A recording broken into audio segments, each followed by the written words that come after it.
Hi, I'm Karen White, and this is the story behind my stories. You're listening to the Author Stories Podcast, bringing you the story behind the stories and the storytellers. Margaret White, Terry Brooks, Sheena Kamal, Matthew Quick, JT Ellison, Walt D. Williams, Brad Thor, Corey, Dr. O, Brandon Sanderson, Robin Mom, Ernest Klein, Jim Butcher, Sherwin Harris. Visit hankgarner.com for archives of all the shows. Today's guest is Karen White. Hey everybody, thanks for tuning in to Author Stories. You can find all of the archives of the show over at hankgarner.com. There are handy links over in the sidebar on the right-hand side where you can subscribe to the show. You can find all of the archives in a handy little drop-down list, or there's a search bar where you can search for your favorite author and see if they have been on the show in these past more than 400 episodes. Thank you to our sponsors for allowing us to do this. And we've got some new sponsors coming on. Daniel Kinney, my favorite middle grade author, is just doing amazing things right now. He is publishing like a madman, but he's putting out excellent books. I buy his books for my nieces and nephews all the time. My kids are a little older now, but my nieces and nephews, I buy Daniel's books and put them in their hands. They are top shelf quality and really fun books.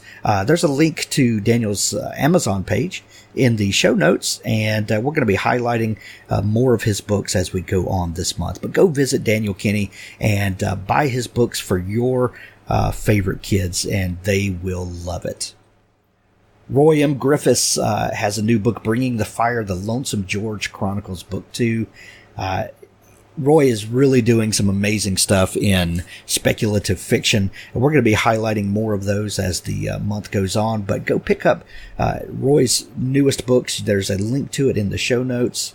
If you're a fan of alternative history or war and military thrillers, you're going to love these books. There's a link to it in the show notes. Also, thanks to my buddies Nick and Jason from Galaxy's Edge for sponsoring the show. Thanks for tuning in. As always, at the end of the show, we have an audiobook clip from Richard Gleaves, the Jason Crane series. He enlisted for the money. He stayed for the girl. Gateway to the Galaxy, the new series everyone is talking about, beginning with Book 1, Into the Breach. Frank and Marine Space Corps 1 find themselves across the galaxy in a WWE smackdown with the legions of a boss-level villain. But the party's just getting started. He donned the mantle of a celestial knight to impress a girl? Well, an empress. Now destiny's calling in a debt. A lightning-paced military fantasy full of outlandish comedy and impossible situations that will have you hailing for these Marines from the get-go. For fans of Green Lantern and the Stargate universe. Listen to what some readers are saying. This is good stuff. Thanks for the new obsession. I recommend and can't wait for the next book. And the visual pictures and action are amazing. They're getting the band back together, and this time, it's serious nonsense. Pick up the Gateway to the Galaxy series by Jonathan Yanez and J.R. Castle, available now on Amazon.com. There's a link to it in the show notes. Gateway to the Galaxy.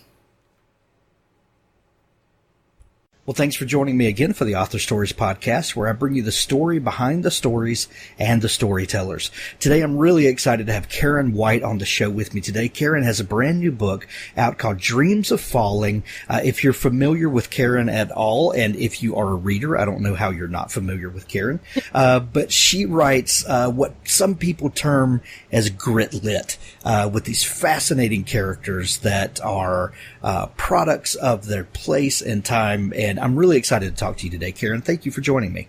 Well, thanks for having me. I'm excited to be here. Karen, we begin each show with the same question, and that question is, what is your first memory of wanting to be a writer or storyteller? Oh, gee. That's a very good one. I've always loved books. I haven't always loved writing. And as a matter of fact, I still don't always love writing. But I loved books because I loved storytelling. So I'm thinking it was probably the first time I fell in love with storytelling was with my very first book, which was Nancy Drew's The Secret of the Old Clock. Yeah. What did that book do for you? Well, I had not been a reader before that point. My parents weren't, this was back in I'm not going to tell you how old I am, but it was back in the days when my dad was an avid reader, but my mother wasn't. She was, read magazines. My dad read Winston Churchill's memoirs, which is all great, but there weren't a lot of children's books. And so I hadn't really been exposed to books. And I was with a friend of mine, and when she visited the library, and she said, just hang on a minute while I go get some new books, return these and get some new ones. And I was just standing there, and the librarian approached me and said, Karen, what do you like to read? And I said, I don't. So she immediately went to the bookshelf and gave me a book. And that's when I realized what the magic of books is all about. It's, it's jumping, it's time travel, it's jumping into another place, it's becoming someone else, it's sort of losing awareness of where you are. And that's when I first fell in love with storytelling. See, and that's why librarians are superheroes. They're gifts from God. They have magic, whatever you want to say. Yeah, if you can walk to a shelf, pull something down, give it to a kid, and it literally change her life, that is something to be honored. Yes, I agree. 100%. You mentioned you mentioned it kind of with a laugh a little bit that sometimes you don't like writing, and I think that's a sentiment that we don't like to say, but a lot of people get that. And I used to ask that first question. I used to say, "What is your first memory of wanting to be a writer?" And my friend Craig Johnson, the writer of the Longmire Mysteries, helped me to differentiate between the great storytelling tradition that we have in, even with the cowboys, working fences and being out and telling stories around the fire, right. And that there is a difference, or can be a difference between storytelling and then pursuing that career as a writer. You said that you were always a storyteller. Is that a family trait, or was this something unique to you? No, I think so. I mean, I come from a very long line of Southerners. My dad's family's been in the South since the mid-1700s. Yeah. And, not all of them literate, and even when I would, growing up, and my dad was born in Macomb, Mississippi in 1932, and there were certainly uneducated people in his family, but I remember going, visiting his parents, my grandparents, and visiting, extended family members. Oh, they would always sit around and, sit on the porch and they would always tell stories about, I used to think they were true stories about family members. And then, looking back, I kind of think, no, there's no way that could have been real. But yes, so I grew up just listening to these beautiful Southern voices telling stories, after dinner, sitting on the front porch, and that really sort of carved a big place in my memory of happy childhood memories for me. I also am from Mississippi, south of Macomb, but I too remember those times going to visit relatives. Grandparents lived close by. I had great aunts and uncles that lived down close to the Louisiana line, down in the bayous, and that was when you got together, everyone sat on the porch and they told these stories, and I was smiling as you were talking about that, because the embellishment that goes into the family history, that's a badge of Southern honor, is that, I'm sure lots of people have seen the little meme that people put out, is in the South, we don't hide our crazy relatives, we parade them out on the front porch and write down their stories, and that's, it's kind of ingrained in the Southern way of life. Absolutely. Or at least it used to be. I'm afraid we're losing some of that to Netflix and YouTube, and where we want to be told stories instead of telling stories ourselves. I know. We need to fix that. I wish I knew what that magic switch would be, but it does need to be fixed, because I think we're losing something very important. Yeah, absolutely. So when did you know that you wanted to write as a profession? Did the bug hit you to start writing your own stories, like maybe in high school, but that happens to a lot of people, and then we usually put that down, go pursue a career, and then it comes back in some way. What was that like for you? And I hate to say this, but I never wanted to be a writer. I never planned on being a writer. My teachers always told me I should be a writer, but I found the process so mentally exhausting and horrible and hard that, I would much prefer to be a reader, and just read these lovely, lovely, lovely books. And spend my days doing that. And instead what happened, so I was a business major, I worked in the business world, and then when my daughter was born, I was a stay-at-home mom. And around that time, when my son was born 21 months later, and around that time, my sister-in-law told me about a book called Outlander by Diana Gabaldon. And, there was like 3 or 4 books in the series at the time, and I read them back to back. I couldn't stop, and then I read them again. And then I had a pretty serious book hangover, which I probably had, I've had to some degrees in the past with, really, really exceptional books. First time it ever happened was probably with Gone with the Wind that I read in 7th grade. But what happened with Outlander, it was such a severe book hangover that I couldn't pick up another book to read. And I love to read. Reading was such a huge part of my life. And all of a sudden, I was incapable of picking up another book because I was still completely stuck inside the Outlander books.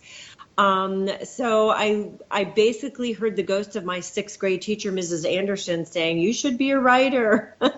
And I was an idiot. I'm thinking, how hard can this be? Or, I really had no plans of this being a career.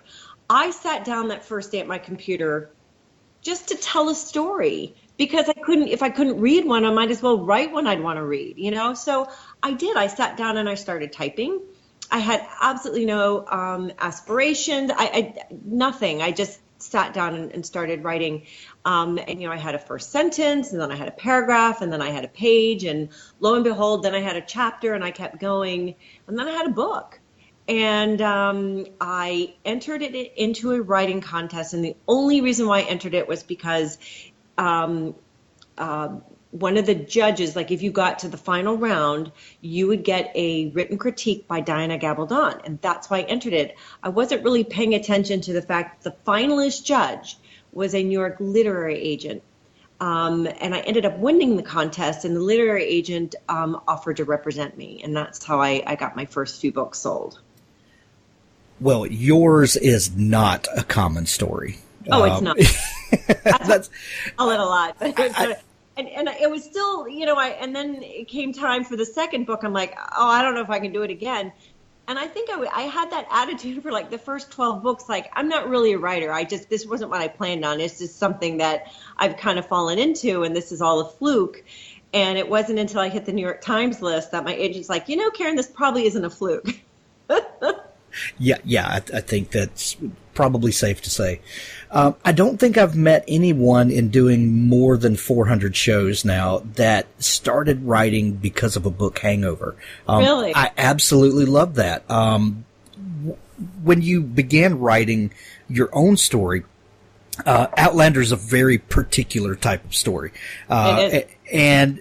And I totally understand what you mean about being stuck in that time with those characters and Claire and Jamie and all of the Scottish rebellion and all of that it's a very particular story. Her writing though is so superb. People get kind of on the story, and the story and the characters are awesome, but her writing is just, it just sucks you in. Yeah. I had her on the show a couple of 100 episodes ago, and when she described her writing process, it was so amazing because she just writes scenes as they come and writes the book completely out of order, and that just makes me want to rock in the corner. I've tried that and I can't. So I just like freak out and say, no, this has to be on a linear timeline. I can't do this out of order. What was the type of story that came out of you when you did that? Okay. So you remember what I told you? My two major hangovers in my life at that point were Gone with the Wind and Outlander. Mm-hmm. So you know what I did? I wrote a time travel set during the Civil War in Georgia. Like you do. Novel published, yeah. Wow. So was that Blessings of Mossy Creek? No, it was actually In the Shadow of the Moon. Okay. Which was republished in a double volume of my first two books together called Spinning the Moon, which was great. They let me sort of edit it and clean it up because it was the first book I ever wrote. And that was published September 2016. So I was able to sort of use some of my acquired writing skills, after having written so many books, and apply it to my first book. My first two books, and then Penguin Random House re-released them. So that was a great opportunity for me and for my readers to kind of discover my earliest books. Were those two books a duology? Were they connected, or were they two standalones? Not at all. They were just my first two books, and they're a little bit different from what I write now. Like I said, the first was a time travel, and the second. They say your first books are really your, the books that you know the most about stuff. Oh, yeah. And so my second book, I lived in London for 7 years, and so I was really addicted to the Gothics at the time, the Victoria Holt Gothics. Okay. And I read every single one and loved that whole genre. Every cover is the same. There's a big, estate in the back, and there's usually on fire, and a woman is running towards the cliffs, And, Right. And it's a little bit of a cliche, but I just remember just being obsessed with those books. And I wanted to write a Gothic, but of course I know the South, so I made it a Southern Gothic, and I set it during Reconstruction Louisiana, and that was called Whispers of Goodbye. That was my second book. Because you do tend to write what you know in those first books, especially what you really know. Right. When you got those books written, were you ready to shift gears and do something else? Did you feel like there was still a great place for those types of Southern Gothic books? Do you think that's still a viable market? I'm going to have to confess something now. So since the beginning of my career, where I started my first book in a totally clueless vacuum, where I didn't know anything about markets or marketing or what's sold, what's not selling, what is selling. I didn't realize until I'd written my first two books in first person that first person wasn't something people were doing back then. And to be honest, I didn't care. I still approach each book I write now with, if I have a book idea, that's the book I want to write. I don't think about what the market is allowing. I think if you write a good enough book, it's going to sell. I mean, look at The Help. I mean, look at Jaws, these big, Cold Mountain, these books aren't any particular genre, but they were so well done that of course they did well, and Kristen Hanna's, The Nightingale, where did that come from? I think if you write a good book, it's going to find a home. I don't think people should be writing to a market or anything like that. And I still hold true to that. When I finished my first two books, I'm like, okay, so I got that out of my system. And then I had a book kind of burning in the back of my head. It was, Steel Magnolias type book. I wanted to write a real Southern story in a small Southern town, and that was Falling Home. And then I felt like writing a sequel, so I wrote a sequel to it. And then I switched gears completely and went to the South Carolina Lowcountry and put a little ghost in that one. That was The Color of Light. And then I came up with this series idea set in Charleston about a psychic realtor. So as you can see, I don't follow genre. I try to write the best books that I can, the kind of books that I like to read with engaging characters. I try to make the writing as strong as possible. Flawed characters, great setting, interesting, twisty plots. And that's how I approach each book still. I was hoping that was going to be your answer. We do get so hung up on genre, and because you do need to sell books, booksellers need to know what shelf to put them on. And and writers get so caught up in that. I agree. And to me, it's all about the book. It Yeah. has to be about the book. And you have to kind of close your mind to all of what's selling, what are people saying is the next trend. You can't listen to it. You just need to write the best darn book that you can. And I think that is, what was that book, The Martian? Yes. Andy Weir. Yeah. Well, because it was done so well. People who don't read science fiction were flocking to that book. In my Trout Street series, sure, the main character sees dead people, but it's not a paranormal book. And people who would never pick up a ghost book pick up the books because it's a good story about relatable characters. And writers I think it's important not to lose that focus. Well, I often say that when you're talking about genre, it's kind of weird to expect a writer to get into one vein and stay there, because life is not like that. Life has romance and it has tragedy and it has, hopeful days and dark days and Right. sometimes some little weird stuff happens, and that's life. Right, I agree. And also, as an author, my first book came out 18 years ago. I'm not the same person I was 18 years ago. I've Sure. raised 2 children, and and just my perspective on the world outside. And remember, social media didn't exist. Those were the blissful days before social media. when Oh, yeah. you weren't dealing with it all the time and worried about what people were going to say about you and whatever. So it's a different world, and I'm a different person, and I like to write about different things now. Although like I said, it's still always about the book and trying to make each book better than the last, and to just write a book that I would want to read. One of the hallmarks of your writing is that you write great characters. And you mentioned earlier that you like characters that are a little flawed and that are real. When you begin a book, does the idea for a book come to you as a character? Does it come to you as a plot situation, or maybe as a setting? What's the first thing that comes to you generally? It's always my main character and what her internal and external conflicts are. And then usually they come to me together, the main character and the setting, because my settings are always as much a part of is a character as much as the actual characters are. So those things have to kind of go hand in hand. People raised in a certain place, they think and act differently than somebody born somewhere else. And so I need to really get into that character and understand where they're from before I can start creating them. So that's how I start. I don't do a lot of in fact, I do no pre-writing. And I might, as I'm working on other books and going about my daily life, I always, if I come in, like I'm watching the news or read a newspaper article or somebody tells me a story and I think, oh, that's a really cool story, I throw that into the stew pot in the back of my head. So when I'm starting to create a character, I try to think of any of those situations that really stick with me, and then I try to marry that with my character and setting, and then I just start writing.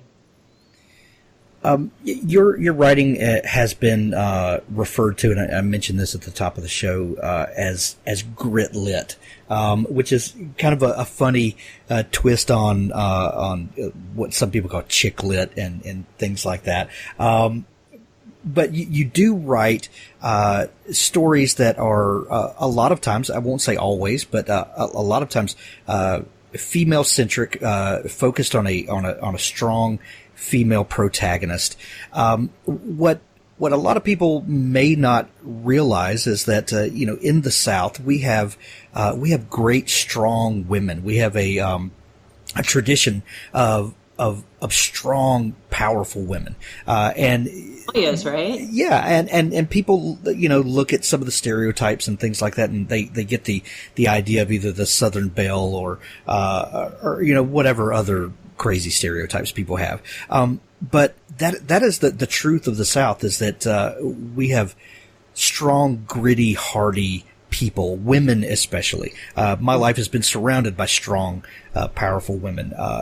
Is that something that you ever think about, or does that just come out of your experience and out of the way you look at the world? I definitely think it has to come with my experience and how I was raised with, both of my parents are from the South, all of my family's from the South, and and visiting my mother. My mother's from Indianola, Mississippi, which is in the Delta. And, just no, I mean, my grandmother's story, my grandfather was in the Navy in World War II, and they didn't have two dimes to rub together. But she had this amazing engagement ring, and she managed to raise her children with that engagement ring, taking it to the pawn shop and living on it, the money until, the Navy check came in. And, she had a third grade education, but she owned her own business for years and years and years and never complained. She was always a Southern, you think she was just this little Southern belle, but, she ruled with an iron rod. Oh, yeah. And, because she had to, she was an only mother, a single mother while my grandfather was in the Navy. And, I don't know how she did some of the things she did, because she was just an incredible mother and a wonderful grandmother to me. But yeah, so those are, and where do I get the voices that I write on, the Southern female voices that I write about? I was raised with three brothers. I lived all over the world because of my dad's job. I never lived in the South until I moved here with my Yankee husband 26 years ago. My visits to family, my extended family, I tell the story of how every summer was always the highlight of my summer. We might have been, taking a cruise around the Greek islands, but I always looked forward to, like, when this is done, I get to go to Indianola, and which drove my mother crazy because she just wanted to get out of Indianola growing up. But, sitting at my grandmother's kitchen table and listening to my mother and her four sisters and my grandmother's sister, and other, extended female members of my family, doing their Southern girl talk, into the wee hours of the night as they drank coffee. And those are the voices I hear and the stories they tell or they told, that I still hear. And it's all, so these are the women that I related to. And a lot of times when I write my female characters, I don't, they might be strong, but they don't know it yet. And I love writing a story of how they find that strength and how they use it. I absolutely agree. Let's talk about your new book for just a minute. Dreams of Falling is brand new out. It's out in hardcover and Kindle and audiobook. First off, tell me about the characters in this book, since that's where the book starts for you. Who is your main protagonist, and what happened that brought her into your life? Right. There are actually three main protagonists. We have 3 points of view here. And, I'm always fascinated by the family relationships, especially in the South, mother, daughter, grandmother, those relationships, and best friends as well. And we have a plethora of all the above in this book. So we have the 1950s. The main character there is Cece, and she with her two best friends in 1951. They've just graduated from high school in Georgetown, South Carolina, and they go on a trip, sort of their last hurrah before they go their separate ways. Following high school graduation, they go to Myrtle Beach for a week. Little does Cece know, Cece is a pastor's daughter. She's the calm one of the three, the good girl. She tries to do the right thing among the three friends. And what she doesn't know, what nobody knows except for one of the friends, is that the trip will be unchaperoned. So, of course, that's scandalous in 1951. These are gently bred, Southern girls, and they go on an unchaperoned trip to Myrtle Beach for a week. And then we skip to its modern day, and the other main character is Larkin. And she is the granddaughter of one of those three best friends from 1951. And she has sort of turned her back on her on Georgetown, where she was raised, and she's working in New York City, relatively content. She likes to pretend she has no family, no past.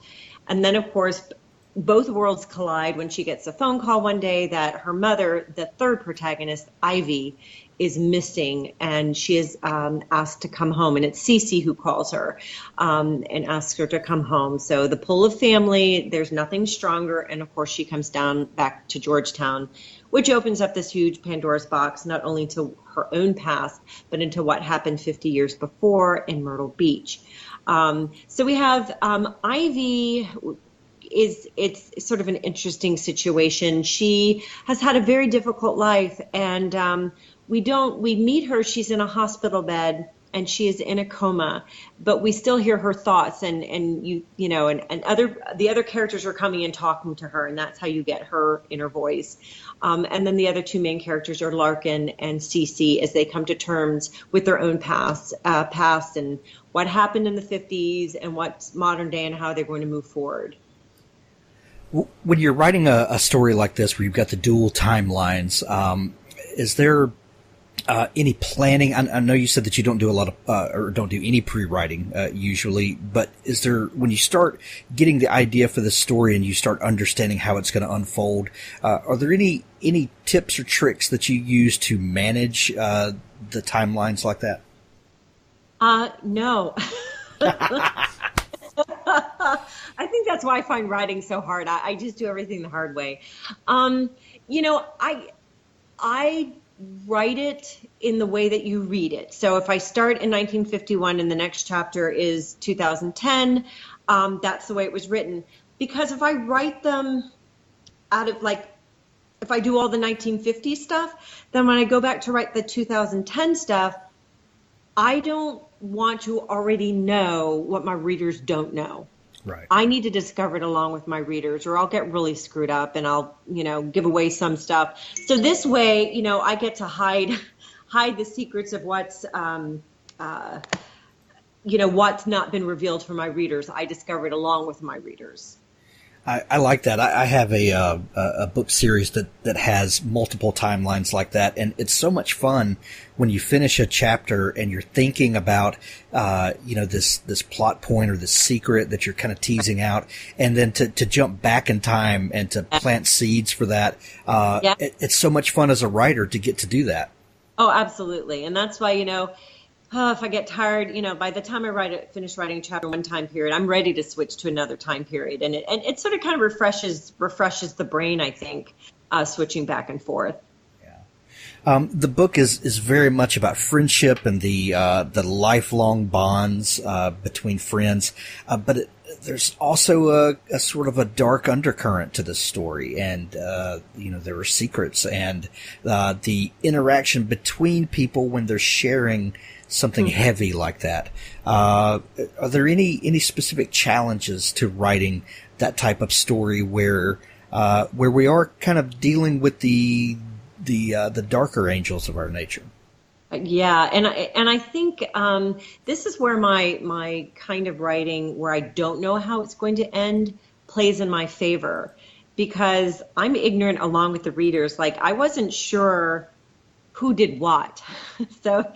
So I had to really put myself into Cece's shoes or Ivy's shoes or Larkin's shoes and approach each scene without the knowledge of what really happened. Because otherwise, if you know the dark truths, I'm afraid you can get, as a writer, you can get a little heavy-handed and sort of play your hand a little too soon. So this kind of, helped me hold back. So it seemed more, when things were revealed, it seems a more natural thing than like, oh, deep, dark secret, here it is, and, throw it out. It's just sort of, it was sort of a natural progression as people discovered the truth of what had happened. Right. We mentioned before about your love of flawed characters, and this is a prime example of characters that are good people in essence, but bad things happen and they get caught up in things, and right. Then life kind of envelops you and swallows you, and you wind up at a place that you never intended to be, because things happen incrementally, and when you're talking about and I'm trying not to give away too much of the story, so we're kind of dancing around it here. But when you're dealing with secrets and things like that, as a writer, there might be a tendency to be a little heavy-handed, a little on the nose, a little preachy is a word you could use. It's okay as a writer to just let people be flawed and follow them to see what they're going to do with it. Is it something that you ever think about, or is it, are you just letting the characters be themselves and seeing where it goes? Yeah, I let the characters determine where it's all going, because the way I look at it, there are very few people in history who are purely good or purely evil, and I think a lot of times when bad things happen, it's not always because somebody set out to do harm. It's life. Life never works out the way you expect it to. And we definitely see that with these characters. So I let them kind of, and I think too, my characters aren't perfect. I don't want to read about perfect people. If I wanted to read about a perfect person, I'd read the Bible, Right. Well, and even those are mostly imperfect. Right. I'm thinking, Jesus, is the perfect person, right. And I'm okay, well, we've read the Bible. So for fiction, I think it's so much more interesting to write characters who are, we're all flawed. And I think you can relate to characters who, I try to write characters so even when they do something not good, you can't excuse it, but you can understand it. And as long as I make my readers understand why a character is acting the way they're acting, then it's if you understand where a character comes from and that the way they're acting is out of love, you can understand it a lot more than excuse it. And I don't expect to excuse the bad behaviors of my characters. I just want my readers to understand it and go, yeah, you know what? I might have done the same thing if those were my circumstances. That is my goal. I don't want to, happy people all the time, perfect, happy people. That's the most boring book I can ever imagine. I want to write about flawed people who make mistakes, but it's understandable. And usually it's done out of, the motivation behind it. In this book, Cece makes a lot of mistakes, but everything that she has ever done was done out of love. Karen, and looking at your website, at your list of books, I don't even know how many books these are. I quit trying to count them. Calling was 24th, yeah. You publish multiple books a year, a lot of times. Is there any trick, any magic to your system that allows you to be so prolific? Well, I think the reason why I started doing 2 books a year is because I came up with the Trad Street series, which are totally different in tone than my single title books like Dreams of Falling. And as long as it's different, I couldn't do 2 deep books like Dreams of Falling back to back. I would be brain dead by the end of it. It was just too hard. But I kind of find writing something totally different, it really sort of fills that creative well that's been emptied by writing one of these big emotional reads. I mean, there's still a lot of emotional, deep stuff going on in the series, but the fun thing with the series is that the main character she's so much fun to write. She's neurotic. She makes mistakes. She's OCD. She sees dead people. It's just, there's a lot of humor in those books. There's some humor in my other books too, but these are just a lot lighter in many ways. And so it kind of fills that creative well that needs to be filled in between my deep emotional reads like Dreams of Falling. And same with, I do a collaboration with 2 other authors. It was the same thing, I called it my productive procrastination because we would write the collaboration round robin. So I'd be working on my big book and then I get an email and it's my turn to write a chapter for the collaboration. And I'd be like, oh, lovely, because I needed a break. Of totally, switching gears. And instead of exhausting me, it really, like I said, it just filled that creative well that was getting a little depleted. Love it. I love it. Karen, the new book is incredible. I highly recommend it to everybody. Dreams of Falling is the new book. It's out everywhere. If people are just learning about you, God forbid, and your work and want to know more about you or follow along with what's going on, where can they find you online? Oh, the best place is on my website, Karen-White. On the homepage I have a really fun Facebook page, a fan page, Twitter, Pinterest, Instagram, all that good stuff. And your Skype dropped out for just a second. What was the webpage URL again? I'm sorry. It's Karen-White.com. Perfect. Great. We're going to send everybody to come see you and to pick up a copy of Dreams of Falling. Karen, thank you so much for taking time to come on the show today. Thank you. Great questions. I appreciate it. Thanks for listening to the Author Stories podcast. For more great author interviews like this one, go to hankgarner.com and dig through the archives. There's something there I know you'll love. Now stay tuned for a special audio clip from Richard Gleaves' The Jason Crane series. Once and ago, Hulda said, land full of witches. Witches in the sky, in the trees, witches down the well. Justine, a great witch. Many herbs, many friends. One day, curse fall. Everyone die, everyone who believe in Hexe. This 1692. Hidden the knowledge is. The appointed hide it. Tch. A great curse cast in Salem that year. Legion, she cast curse to kill the day world. In New Amsterdam they not know, only see. Everyone die. What for? They blame Justine. Chased her off. She come here, I think. Hide from witch hunters. You, her blood.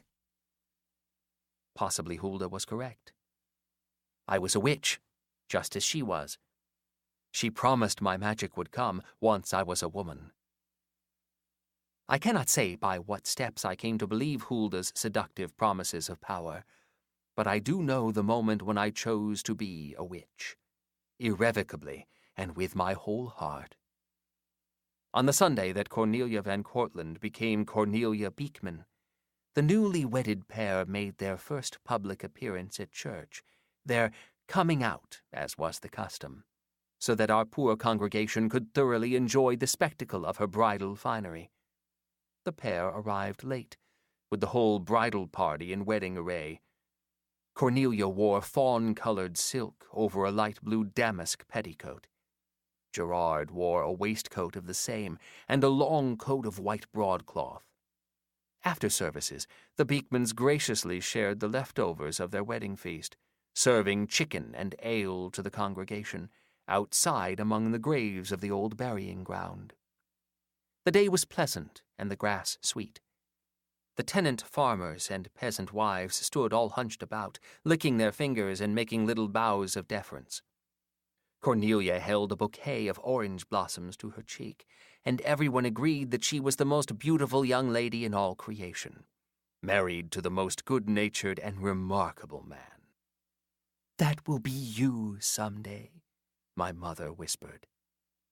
The sun kissed Gerard's forehead as he reached into his purse and showered the graveyard with coins. All my neighbors fell to their knees at the couple's feet, scrabbling for pennies. Only I remained unbent. I stood, staring daggers into Cornelia, as she accepted a surreptitious kiss from her beautiful husband. Oh, that kiss in the graveyard. A perfect kiss of love and devotion and tribute. She noticed my expression of pain and mistook it for disappointment. "Did you not get a penny, dear?" she said, smiling. "Here you go." She threw her bouquet of orange blossoms to me. I caught it and gave her a tiny bow. Yes, I thought, that would be me some day. I crushed the bouquet to my heart and swore my oath. Cornelia would not win. She was no better than I. I was special, too. I wore no emeralds. I wore no silk, but I trailed fireflies. I deserved such a perfect kiss. I deserved such a perfect man. And if I could not win a god by grace, I would seize one by sorcery.